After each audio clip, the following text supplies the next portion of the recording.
নমস্কার বন্ধুরা, কেমন আছো সবাই? অনুর হেসেল থেকে আমি সুজাতা আজ চলে এসেছি তোমাদের জন্য আবার নতুন একটা রেসিপি নিয়ে। আজ আমি তোমাদেরকে করে দেখাবো মটরশুঁটির একটা মজাদার রেসিপি। তাই আমি প্রথমে মটরশুঁটি আর কিছু কাঁচা লঙ্কা একটু জল দিয়ে একটা পেস্ট তৈরি করে নিলাম। আর এখানে কিছুটা আটা নিয়ে নিয়েছি, ময়দা নয়, আমি কিন্তু আটা নিয়েছি। এই আটার মধ্যে 2 চামচ মতো তেল, কালো জিরে, একটু মৌরি গুঁড়ো, স্বাদ মতো নুন আর একটু হিং দিয়ে বেশ ভালো করে মেখে নেব। কি তোমরা দেখে হয়তো নিশ্চয়ই ভাবছো যে আমি মটরশুঁটির কচুরি বানাবো, কিন্তু একদমই নয়। দেখো আমি কি করি। এবার এই মটরশুঁটির পেস্টটাকে বেশ আটার সাথে ভালো করে মাখবো। আমি কিন্তু একটু জল দেব না, এই মটরশুঁটিটা দিয়েই পুরোটা মাখবো। মাখাটা কিন্তু খুব শক্তও হবে না, আবার খুব নরমও হবে না। তোমরা আশা করি দেখে বুঝতেই পেরেছো। মটরশুঁটির কচুরি তো আমরা সবসময় সকলেই খাই, কিন্তু মটরশুঁটি দিয়ে যে আরও অন্য কিছু করা যায় সেটা আমরা কখনো ভেবেই দেখি না। আর আমার বাপি লুচি কচুরি এইসব জিনিসগুলো খেতেও পছন্দ করে না।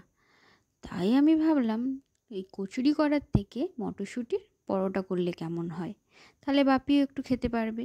যেমন ভাবা তেমন কাজ। তবে হ্যাঁ, আমি মটরশুঁটির মধ্যে ধনেপাতা দিইনি। তোমরা যদি মনে করো একটু ধনেপাতাও দিতে পারো, ভালো লাগবে। এইভাবে মাখিয়ে কিন্তু লুচি করেও খাওয়া যায়, তবে লুচি করলে একটু শক্ত করে মাখাতে হবে, এত নরম করে মাখালে হবে না।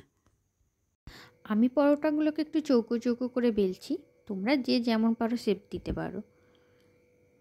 আর যারা একটু হেলথ কনসিয়াস আছে, বেশি তেল দিয়ে ভাজা জিনিসটা খেতে পছন্দ করে না, ময়দা দিয়ে জিনিস খেতে পছন্দ করে না, তাদের জন্য তো এটা পারফেক্ট। আটা দিয়ে তৈরি আর তেলটাও কম লাগে পরোটাতে।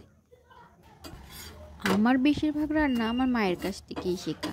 আসলে মা এক একটা রান্না বলে আর আমি সেগুলো শুনে শুনে ট্রাই করি, খেতে ভালো লাগলে তোমাদের সাথে শেয়ার করি। আসলে আমার গ্রাম বাংলার হারিয়ে যাওয়া রান্না বা নতুন নতুন রান্না শিখতে খুব ভালো লাগে।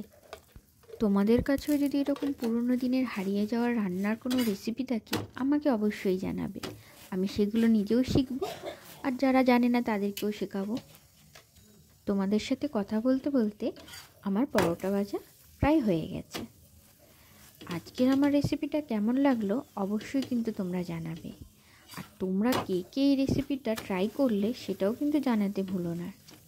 তোমাদেরও যদি আমার রান্না ভালো লেগে থাকে, আমার ভিডিওগুলো ভালো লেগে থাকে, তাহলে একটা লাইক আর কমেন্ট করতে কিন্তু ভুলো না। আর আমার রান্নাগুলো তোমাদের একটু জানাশোনা সবার কাছে একটু শেয়ার করে দিও, যাতে তারাও আমার রান্নাগুলো দেখে একটা লাইক আর কমেন্ট করতে পারে। আর এই রকমই যদি নতুন নতুন কোনো কিছু রান্না তোমরাও দেখতে চাও আরও, তাহলে কিন্তু আমার চ্যানেলটা সাবস্ক্রাইব করে পাশের বেল আইকনটা প্রেস করে দিও। এই পরোটাটা দিয়ে খাওয়ার জন্য আমি একটু আলুর দম করেছিলাম। এই পরোটা কিন্তু বেশ টক ঝাল মিষ্টি যে আচারগুলো হয় ওই আচার দিয়েও খুব ভালো লাগবে, কিন্তু আমার কাছে ছিল না তাই আমি দিতে পারলাম না। এই মিষ্টিটাও আমার বাড়িতেই তৈরি করা। এই রকম একটা সাজানো প্লেট যদি ব্রেকফাস্ট বা ডিনারে থাকে তাহলে আর কিছুর দরকার নেই। সকলে খুব ভালো থেকো, আবার দেখা হবে নতুন একটা রেসিপি নিয়ে।